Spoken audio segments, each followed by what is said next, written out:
Hi friends, welcome to finding flavours. Finding ఫ్లేవర్స్లో మనం ఈరోజు తెలంగాణ స్పెషల్ బంగారన్నం అంటే మక్క గట్క. మన అమ్మమ్మలు నానమ్మలు ఈ హెల్దీ ఫుడ్ తినడం వల్లే వాళ్ళు చాలా ఆరోగ్యంగా ఉండేవాళ్ళు. ఇప్పుడు మనం ఆ రెసిపీ చూద్దాం.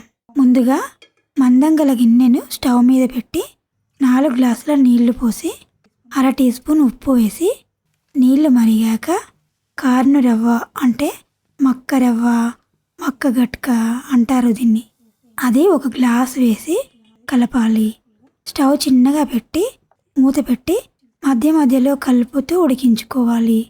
తర్వాత ఒక కుక్కర్ తీసుకొని 1 కప్పు నానబెట్టుకున్న కందిపప్పు వేసి పప్పు మునిగి ఇంకా కొంచెం ఎక్కువగా నీళ్లు పోసి 2 టమాటాలు 1 ఉల్లిగడ్డని కట్ చేసిన అవి వేసాక 1/2 చెంచా పసుపు వేసి 1 చెంచా నూనె వేస్తే పప్పు త్వరగా ఉడుకుతుంది, మళ్ళీ పొంగదు కూడా. ఇప్పుడు కుక్కర్ మూత పెట్టి విజిల్ పెట్టి 3-4 విజిల్స్ రానివ్వాలి. ఇప్పుడు గట్క రెడీ అయిందా అని చూద్దాం. మూత తీసి చూద్దాం. ఇట్లా చెక్క గరిటెతో కలిపితే ఈ గట్క బాగా కలపొచ్చు. ఈ విధంగా ఉన్నప్పుడు దింపుకోవాలి. ఇప్పుడు సాంబార్ తయారీ విధానం చూద్దాం. 4 విజిల్స్ వచ్చి కుక్కర్ పక్కన పెడుతున్నాను. తర్వాత దీంట్లోకి మసాలా తయారీ చేద్దాం. చిన్న మూకుడు తీసుకొని స్టవ్ పైన పెట్టి 1 చెంచా ధనియాలు, 1/2 చెంచా జీలకర్ర, 1/2 చెంచా మెంతులు వేసి వేయించాలి. చిన్న మంట మీద నెమ్మదిగా వేయించాలి. ఇట్లా జీలకర్ర చిటపటలాడితే సరిపోతుంది. ఇవి వేడిగా ఉన్నప్పుడే రోట్లో వేసి పొడి కొట్టుకోవాలి. మీరు మిక్సీలో అయినా వేసుకోవచ్చు. ఈ సాంబార్కి ఇదే మసాలా హైలైట్. తర్వాత స్టవ్ పైన కడాయి పెట్టి 1 టేబుల్ స్పూన్ ఆయిల్ వేసి వేడయ్యాక 1 క్యారెట్, 1 క్యాప్సికమ్ని కట్ చేశాను. కొన్ని బీన్స్ని ఇలా ముక్కలు తుంచి పెట్టాను, అవి వేస్తున్నాను. కొద్దిగా ఉప్పు వేస్తున్నా, ముక్కలు త్వరగా వేగిపోతాయి.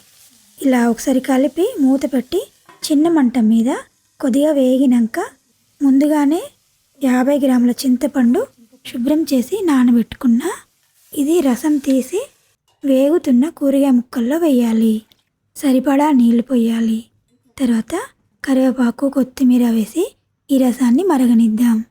ఇప్పుడు కుక్కర్ మూత తీసి ఈ పప్పుని స్మాష్ చేయాలి.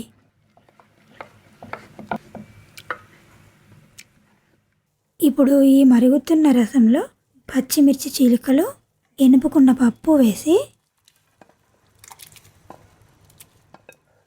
1.5 చెంచా కారం, సరిపడినంత ఉప్పు వేసి ధనియాలు, జీలకర్ర, మెంతులు దంచి పెట్టాం కదా, ఆ పొడి వేయాలి. ఒకసారి కలిపి మరగనివ్వాలి.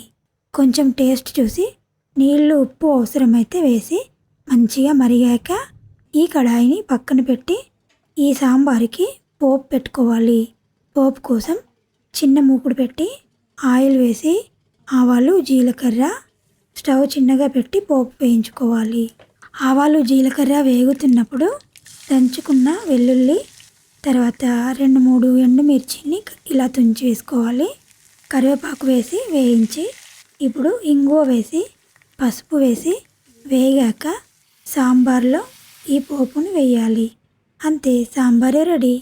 ఇందాక చేసిన గట్కాలో ఈ సాంబార్ వేసి వేడివేడిగా తింటే చాలా బాగుంటుంది. ఈ బంగారన్నాన్ని సాంబారు, చింతకాయ పచ్చడి, ఎగ్గుతో సర్వ్ చేస్తున్నాను. Healthy food. ఈ వీడియో కనుక మీకు నచ్చినట్లయితే లైక్ చేయండి, షేర్ చేయండి, కామెంట్ చేయండి. మరిన్ని ఇలాంటి వీడియోల కోసం మా ఛానల్ని సబ్స్క్రైబ్ చేయండి. Thank you for watching.